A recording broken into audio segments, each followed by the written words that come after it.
Sa huling araw, lilitaw ang mga espiritu ng kasinungalingan at pandaraya. Kaya may mga naniniwala dahil sa espiritu ng pandaraya at kasinungalingan na mula kay Satanas. O dati ipagtakayan, mga kapatid. Amen po ba? Amen. Napakan natin ang Panginoon. Ano po ang sabi ng Biblia? Both Old and New Testament confirm that doomsday is God's own prophecy. Hindi ito pwedeng angkinin ng sino man. Amen po ba? Dahil ito'y sinabi ng Diyos, mangyayari ito. Pero yung mga sinabi ng mga nag-prophecy, hindi nangyari. Pero ang sinabi ng Diyos ay sinabi ng Diyos. Mangyayari ito. No one can prevent. Nobody, nothing under the sun can prevent what God has prophesied about the end of the world. Number 2, pansinin niyo po yan sa Daniel, Zechariah, Malachi, 1 Timothy, 1 Peter, 1 Thessalonians. Yan ang mga aklat sa Biblia that deals more on the end of the world. And even Matthew chapter 24. Yan yung mga aklat sa Biblia, luma at bagong tipan, na tumatalakay ng maramihan patungkol sa pagwawakas ng sanlibutan. Number 2, what the Bible has to say about doomsday. Number 2, Matthew 24 verse 2, tignan niyo po. Pero ang sabi ng mga Jehovah's Witnesses, kaya sila maiiwan dito. Ang pupunta lang daw sa langit ay yung bilang ng 144,000 na mga Israelita. At tayo mga hintil, dito raw tayo sa lupa. Mga kapatid, nung sinabi ni Jesus sa mga alagad niya sa John chapter 14, sabi niya, sa bahay ng aking ama ay maraming silid. Kundi gayon, no? Sasama ko sana kayo. Pero ako'y babalik upang kayo kunin. At kung saan ako naroon, ay doon kayo tumuon. Ang sinabihan niya, na kukunin niya sa kanyang pagbabalik, at dadali niya sa mansions over the hilltop, ay hindi mga Israelita, kundi mga Gentiles. Tayo yun. Sabi mo sa katabi mo, ikaw yun. Kasama ka doon. No? Kaya nga sabi ng Biblia, sabi ni Pablo sa 1 Corinthians 15, kung ang ating pag-asa ay kay Jesucristo lang sa buhay na ito, tayo lang pinakaaba. Doon nila kinuha yun eh. Na ang kanilang pag-asa ay kay Kristo dito lang sa mundo nito. Pero sabi ni Pablo, kung hindi siya muling nabuhay at umasa ka kay Kristo, kawawa ka. Pero dahil si Kristo ay nabuhay, kaya mapalad ka. May pag-asa ka. Amen! Hindi ka lang may pag-asa ka pa. No? Hindi lang may bukas pa, may pag-asa pa. Andiyan pa ba tayo? Gising pa ba tayo? Yeah. Mga nasa likod, gising pa ba kayo? May gumising kayo, baka magkaroon ng doomsday biglaan, maiwan kayo. Amen? So what has the Bible has to say? Doomsday is a biblical event that will take place on earth, which was confirmed by Jesus. Whether we like it or not, doomsday will take effect at any time, at any moment.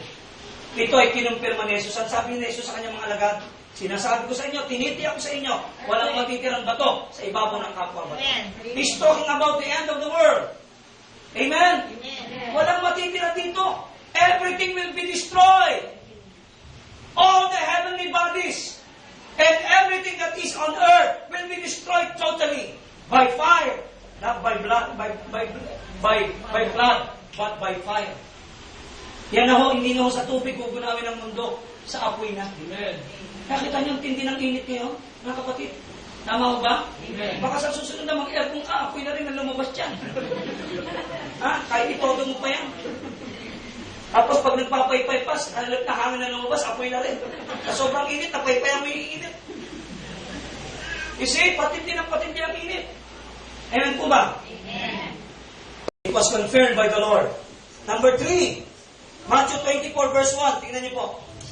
Pangatlo, mga kapatid. What does the Bible say? Listen. About doomsday.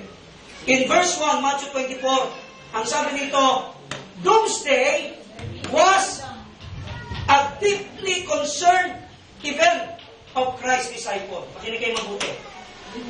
Ang pagtatapos ng muling araw, ang pagtatapos ang pagwawakas ng sanlibutan, ito ho ay malalim na interes ng mga disipulo ni Kristo. Lumapit sila kay Kristo para ano? Ipakita kay Jesus Christ ang nangyari sa Jerusalem. siguro ng mangyayari sa buong mundo, sa sanlibutan. Na totally walang natirang bato sa ibabaw ng bato. Now listen, if you and I are true disciples of Christ, our concern must be about end of the world. Hello? Our concern must be about the end of the world. Why? Kasi kung alam natin, maguguno na ang mundo, gagawin mo ang lahat ng pinakamabuting magagawa mo. Are you listening? Sasamantalahin mo ang bawat pagkakataon, wala kang sasayangin. Because anytime, any moment, it could be end of the world. Right? Maybe be tomorrow, maybe next week, next month, next year. Nobody knows. Amen. Naalala ko yung Pilipino nag-interpret. Sa Koreano, alam niyo na yan? Nakapatid? Sabi ng Koreano, I believe Jesus is coming soon. Sabi ng pastor, naniniwala daw po siya na si Jesus ay babalik na muli. Sabi ng Koreano, nobody knows. Sabi ng Pilipino, walang ilong, walang katawan.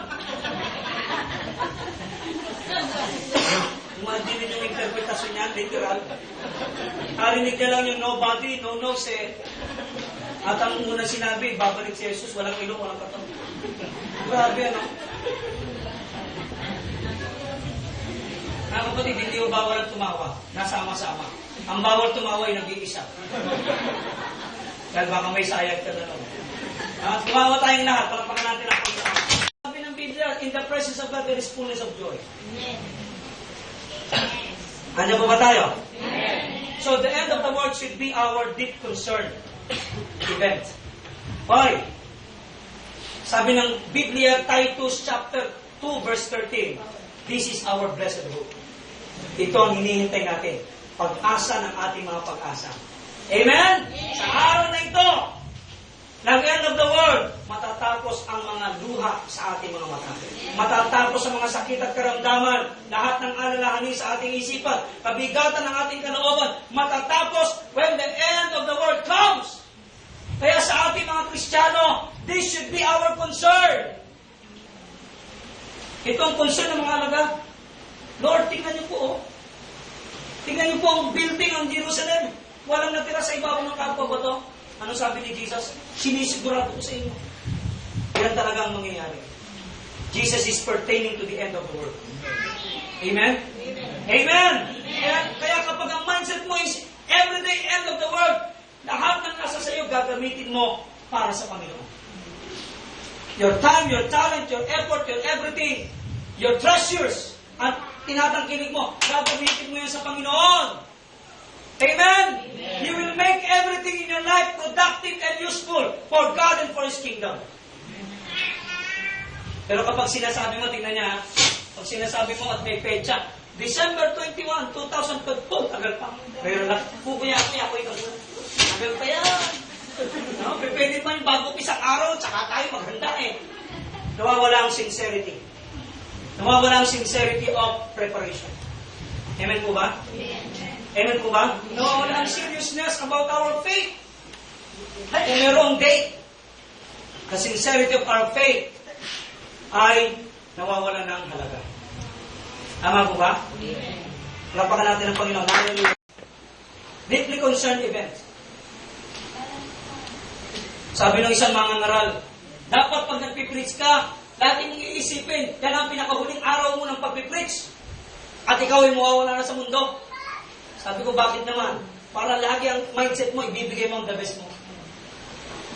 Oo nga, no? Pero hindi nag-iisipan ko, kahit na hindi ito pa huling araw ko, lagi ko naman binibigay ang the best ko. What the Bible has to say about doomsday. Number 4, Matthew 24, 3 to 28. Medyo masyadong mga haka. Basahin nyo lang sa Bible nyo. Ang sinasabi dyan ay ganito mga kapatid. Doomsday will culminate after the preliminary events took place. Ang pagtatapos ng sanlibutan ay tiyak na magaganap matapos na mangyari muna ang mga susunod na mga dapat na mangyari muna.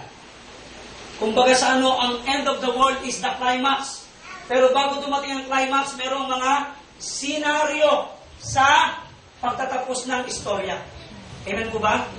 Now, what are these preliminary events that will first took place before the end of the world take effect? Sa